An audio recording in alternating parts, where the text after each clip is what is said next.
তোমরা যারা ক্যালকাটা ইউনিভার্সিটির আন্ডারে সেমিস্টার 4-এর ছাত্রছাত্রী আছো এবং তোমাদের ইতিহাস সাবজেক্টে অনার্স আছে, তোমাদের জন্য আজকে ক্লাসটা খুবই গুরুত্বপূর্ণ। আজকে ক্লাসে তোমাদের ডিএসসিসি 7 পেপারের 100% কমনযোগ্য লাস্ট মিনিট সাজেশন নিয়ে আলোচনা করব।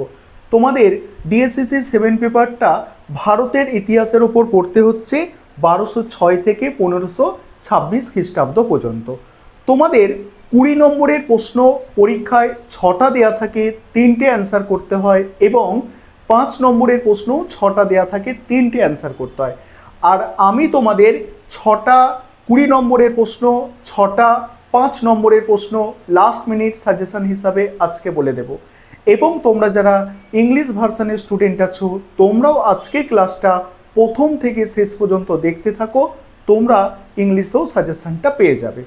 প্রথম প্রশ্ন 20 নম্বরে, ভালো করে শুনবে। গিয়াসউদ্দিন বলবন কিভাবে দিল্লি সুলতানিকে সুদৃঢ় করেছিল? কি বললাম? গিয়াসউদ্দিন বলবন কিভাবে দিল্লি সুলতানিকে সুদৃঢ় করেছিল। পরের প্রশ্ন হচ্ছে আলাউদ্দিন খলজির মূল্য নিয়ন্ত্রণ নীতি কেন এবং কিভাবে প্রবর্তন করেছিল? আলাউদ্দিন খলজির মূল্য নিয়ন্ত্রণ নীতি অর্থাৎ বাজার দর নিয়ন্ত্রণ নীতি কেন এবং কিভাবে প্রবর্তন করেছিল। 3 নম্বর প্রশ্ন, ফিরোজ শাহ তুগলকের জনকল্যাণমূলক কার্যাবলী আলোচনা করো। ফিরোজ শাহ তুগলকের জনকল্যাণমূলক কার্যাবলী আলোচনা করো। আবারও বলছি, তোমরা যারা ইংলিশ ভার্সনের স্টুডেন্ট আছো, তোমরা আজকে ক্লাসটা দেখো, সাজেশন ইংলিশে অবশ্যই পাবে। পরের প্রশ্ন 4 নম্বর প্রশ্ন, সুলতানি যুগের নগরায়ন সম্পর্কিত বিতর্ক সংক্ষেপে আলোচনা করো। 5 নম্বর প্রশ্ন, ইকতা ব্যবস্থার প্রধান বৈশিষ্ট্য আলোচনা করো। এটা কি জায়গিরদারি ব্যবস্থার পূর্বসূরি ছিল? এবং শেষ মোস্ট ইম্পর্টেন্ট প্রশ্ন 20 নম্বরের, সুলতানি যুগে ভারতে সুফিবাদের প্রসার কিভাবে ঘটেছিল? এই 6টা প্রশ্ন তোমাদের জন্য মোস্ট ইম্পর্টেন্ট, এবং এছাড়াও আরও কিছু এক্সট্রা প্রশ্ন তোমরা দেখে রাখতে পারো, সেগুলো আমি আজকের ক্লাসের শেষে বলবো। তারপরে 5 নম্বরের প্রশ্ন। প্রথম পানিপথের যুদ্ধের তাৎপর্য আলোচনা করো।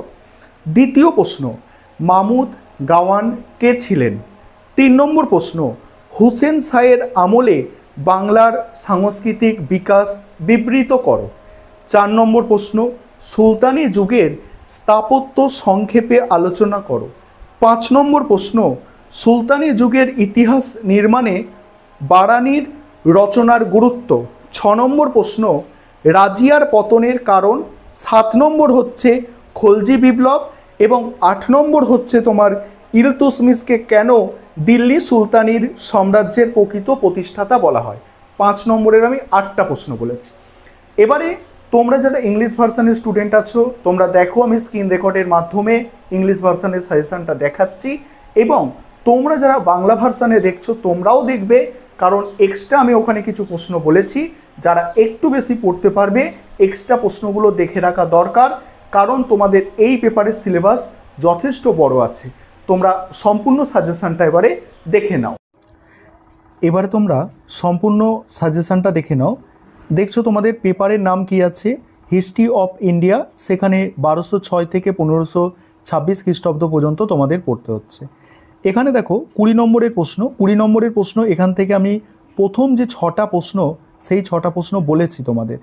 আর তোমরা যারা ইংলিশ ভার্সনের স্টুডেন্ট আছো, তোমরা দেখো প্রত্যেকটা প্রশ্নের বাংলা যেটা লেখা আছে তার নিচে ইংরেজিতে লেখা আছে, যাতে তোমাদের কোনো বুঝতে অসুবিধা না হয়। দেখো প্রতিটা প্রশ্ন তোমরা দেখে নাও। প্রথম 6টা প্রশ্ন আমি বলেছিলাম তোমাদের, এবং তারপর থেকে একটু প্রশ্নগুলো দেখো, যেগুলো তোমরা একটু দেখে যেতে পারো।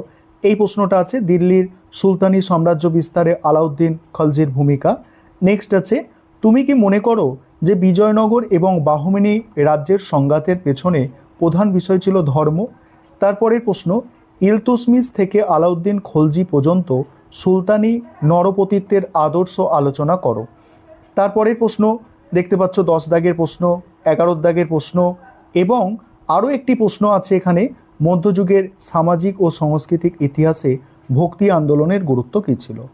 এবারে 5 নম্বরের প্রশ্ন যেগুলো আছে দেখে নাও। 5 নম্বরের প্রশ্ন দেখো, 5 নম্বরের প্রশ্ন এখান থেকে আমি তোমাদের প্রথম 8টা প্রশ্ন আমি বলেছিলাম।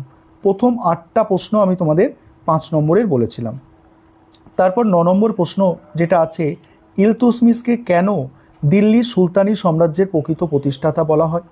তারপরে আছে দেখো, মোহাম্মদ বিন তুগলক রাজধানী পরিবর্তন কেন করেন এবং তা কেন ব্যর্থ হয়।